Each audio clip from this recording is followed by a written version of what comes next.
¿Qué tal, amigos? Les habla el Padre Rafael Chávez. Sean todos bienvenidos una vez más a este su pequeño espacio de meditaciones. Hoy es viernes 12 de agosto, semana 19ª del tiempo ordinario. Y hoy la iglesia puede celebrar como memoria opcional la memoria de Santa Juana Francisca de Chantal, religiosa. En el nombre del Padre, del Hijo y del Espíritu Santo. Amén. Dios nuestro, que adornaste con excelsas virtudes a Santa Juana Francisca de Chantal en los distintos estados de la vida, concédenos por su intercesión que caminando fielmente según nuestra propia vocación, demos siempre testimonio de la luz. Por nuestro Señor Jesucristo, tu Hijo, que vive y reina contigo en la unidad del Espíritu Santo, y es Dios por los siglos de los siglos. Amén. La liturgia de la palabra comienza con el profeta Ezequiel, capítulo 16, versículo 1 al 15 y del 60 hasta el 63. El salmo está tomado del profeta Isaías, capítulo 12, versículos del 2 al 3, 4 BCD y 6. Has cesado tu ira y me has consolado. Y el evangelio que vamos a meditar hoy es el de Mateo, capítulo 19, versículos del 3 al 12. En aquel tiempo se acercaron a Jesús unos fariseos y para ponerle una trampa le preguntaron: ¿le está permitido al hombre divorciarse de su esposa por cualquier motivo? Jesús les respondió: ¿no han leído que el Creador desde un principio los hizo hombre y mujer? Y dijo: por eso el hombre dejará a su padre y a su madre para unirse a su mujer, y serán los dos una sola cosa. De modo que ya no son dos, sino una sola cosa. Así pues, lo que Dios ha unido, que no lo separe el hombre. Pero ellos replicaron: entonces, ¿por qué ordenó Moisés que el esposo le diera a la mujer un acta de separación cuando se divorcia de ella? Jesús les contestó: por la dureza de su corazón, Moisés les permitió divorciarse de sus esposas, pero al principio no fue así. Y yo les declaro que quien quiera que se divorcie de su esposa, salvo el caso de que vivan en unión ilegítima, y se case con otra, comete adulterio. Y el que se case con la divorciada, también comete adulterio. Entonces le dijeron sus discípulos: si esa es la situación del hombre con respecto a su mujer, no conviene casarse. Pero Jesús les dijo: no todos comprenden esta enseñanza, sino solo aquellos a quienes se les ha concedido. Pues hay hombres que desde su nacimiento son incapaces para el matrimonio. Otros han sido mutilados por los hombres. Y hay otros que han renunciado al matrimonio por el reino de los cielos. Que lo comprenda aquel que pueda comprenderlo. Palabra del Señor. Gloria a ti, Señor Jesús. Queridos hermanos, aquí hay mucha tela que cortar. Hablando de el matrimonio, preguntémonos lo que está pasando a nivel de nuestros vecinos, amigos, conocidos, familiares, con los matrimonios, las uniones. Vemos que todo está como distorsionado. Cada vez es menos la gente que decide casarse y menos las que desean casarse por la iglesia. Parece que todo este ambiente antirreligioso, anticristiano, anticatólico, está llegando incluso ahí al núcleo de la, o como se llamaba antes, ¿no?, de la célula fundamental de la sociedad, que es la familia. La familia antes se cimentaba sobre el matrimonio, sobre el compromiso de un hombre y una mujer para vivir en unidad y fundar un hogar. Cada día se diluye más esta idea. Y usted lo puede ver en las películas, en las series, en la televisión, en cualquier parte donde pasen alguna de estas historias de novios, de enamorados, donde ya la gente no se pide matrimonio, sino simplemente se ponen a vivir juntas. O sea, entonces una familia nace en un de repente, como decía una canción por allí, en una noche, en una situación inesperada y sin calcularse mucho. Entonces, si lo que empieza mal termina mal, imagínense ustedes hacia dónde nos dirigimos. La familia no puede empezar en un accidente, en una situación fortuita. Tenemos que ir al fondo, o como decía el Señor, al principio.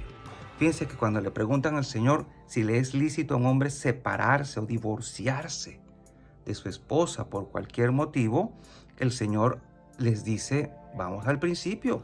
Al principio Dios hizo hombre y mujer. Y por eso es que la palabra matrimonio solo se aplica a la unión del hombre y la mujer. Cualquier otro tipo de unión, y ustedes saben a qué me refiero, no puede llamarse matrimonio, de hecho, porque el término está aplicado solo al hombre y a la mujer que se unen para establecer una familia sobre sólidos cimientos.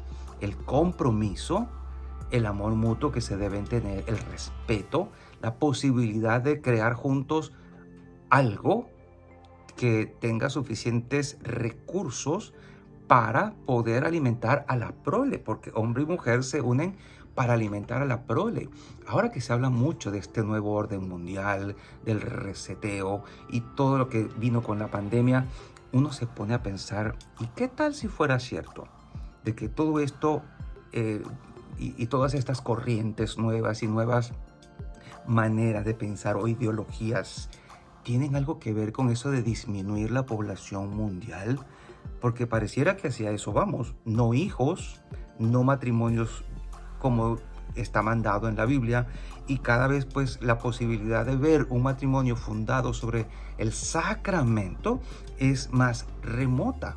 ¿Qué nos está pasando? Entonces la gente ya dice, yo no necesito firmar un papel para ponerme a vivir con alguien, para establecer un hogar. Las uniones de las familias y el hombre y la mujer para constituir un nuevo hogar son de las cosas más importantes que existen porque significan la continuación de la especie, la unión de las familias, repito, y algo que va a hacerle bien a la sociedad. El hombre necesita a la mujer necesita al hombre. Pero ya como que eso no se ve así. Trivializamos lo que significa el sacramento y hasta ya la unión civil. O muchos se conforman solo con eso. Es triste ver tanto católico que solo se conforma con tener una boda civil, renunciando a la posibilidad de la confesión y a la comunión. Y enfaticé lo de la confesión porque tristemente he oído cosas de que la gente casada por civil dice, no, yo sí me puedo confesar, pero no puedo comulgar. Eso es mentira. No se puede confesar tampoco porque la confesión sería inválida porque no había propósito de enmienda. El propósito de enmienda sería dejar esa relación pecaminosa o una relación ilícita, como lo dice aquí el Señor cuando le preguntan que aquel que deja a su esposa, salvo el caso de unión ilegítima. Esa es la unión ilegítima, un concubinato, un amancebamiento, dicho en palabras que se pueden usar en ese caso. Obviamente, cuando yo amo a alguien, me comprometo con esa persona. Cuando la gente está enamorada, se compromete. Cuando la gente ama, el compromiso sale solo sin llamarle compromiso. Porque cuando uno ama, se entrega. Cuando uno ama, se da. Cuando uno ama, no pone límites. Y ese es quizá el problema. La gente ya no está aprendiendo a amar. Ya no sabe cómo amar. Y el amor lo deja, digamos, a la casualidad. A lo que salga. O estoy contigo mientras te quiera. Y cuando no te quiero, pues te voto. Entonces ese amor no era verdadero, porque el amor verdadero se prolonga en el tiempo y son pocos los verdaderos amores que pueden haber en la vida de una persona. Uno no puede decir yo he amado mucho, porque el amor de pareja, el amor verdadero, el amor para fundar una familia no se compra en la esquina ni lo venden en la bodega de A3 por Locha.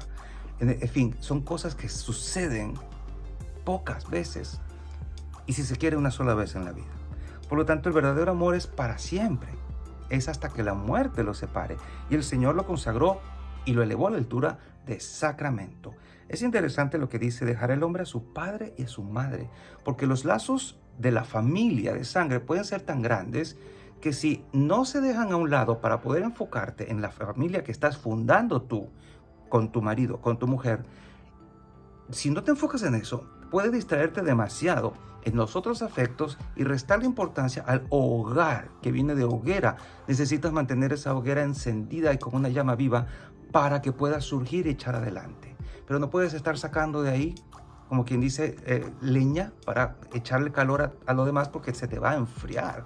Entonces vemos con mucha frecuencia, sobre todo por estas áreas, a hombres y mujeres que por sus apegos a papá, a mamá, a la hermana, al hermano, al primo, dejan a un lado a veces hasta al marido, a la mujer y a veces hasta los hijos por estar más pendiente de su otra familia. Pero ten presente que si tú estás casado o casada, lo más importante para ti es tu esposo, tu esposa y tus hijos. Lo demás, pues están allí, son tu familia de sangre y nunca van a dejar de serlo. Pero tienes que hacerle caso al Señor. Si eres cristiano, si eres católico, tienes que recordar lo que te dice el Señor. Dejará el hombre a su padre y a su madre, dejará la mujer a su padre y a su madre, y se unirá a su cónyuge, y serán una sola carne. Entonces estamos hablando de un sacramento, de una realidad sagrada que transforma a dos personas en una sola cosa. Por lo tanto, todo lo que se tiene en el matrimonio es de ambos. Ya no hablamos de mi casa, de mis hijos, de mi carro, de mi dinero, sino de nuestro dinero. Y es un error pensar que cada quien con lo suyo. No, esa no es la manera como un matrimonio va a manejar o debe manejar sus cosas. Todo es en común y así debe ser. ¿Por qué entonces hay tantos divorcios ahora? ¿Será que el matrimonio ya no sirve? No.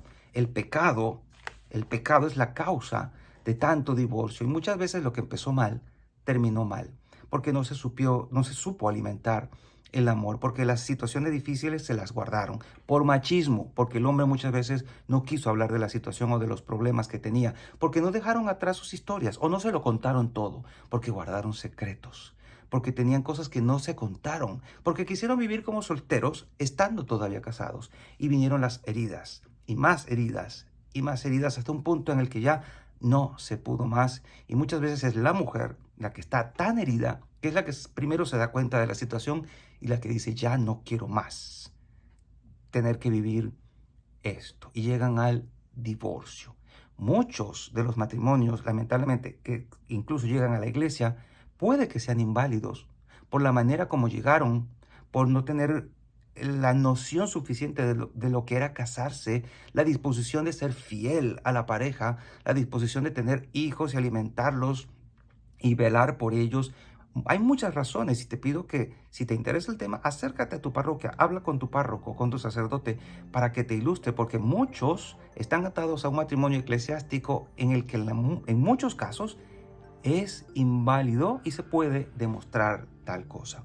El divorcio es un mal de este tiempo al que muchos recurren precisamente porque muy tarde descubrieron el asunto, muy tarde se decidieron, muy tarde dieron la voz de alarma y muy tarde se hizo todo. Ya la herida era tan grande que fue difícil o ha sido difícil revertir los procesos. Pero toda persona que está en un proceso de divorcio necesita entrar también en una dinámica de sanación. Recuerda que Dios está contigo. La iglesia jamás ha despreciado ni ha echado a un lado a los divorciados. Son personas en situaciones muy particulares que hay que llevarlas poco a poco, incluso desde el punto de vista sacramental. Pero ten presente que Dios está contigo, que tu proceso no lo vas a llevar solo o sola y tienes que dejarte acompañar por quienes realmente te pueden ayudar a salir de ese hoyo profundo en el que quizás estás metido o metida desde hace mucho tiempo. El Señor te ama y te abraza en este momento y quiere ayudarte a salir airoso, airosa de esta dolorosa situación del divorcio que puede afectar no solo al hombre y a la mujer, sino también y sobre todo a los hijos o hijas de ese matrimonio que lamentablemente fracasó. Y la bendición de Dios Todopoderoso, Padre, Hijo y Espíritu Santo, descienda sobre cada uno de ustedes y les acompañe siempre. Y seguiremos en contacto, si Dios lo permite, a través de este canal. Chao, chao.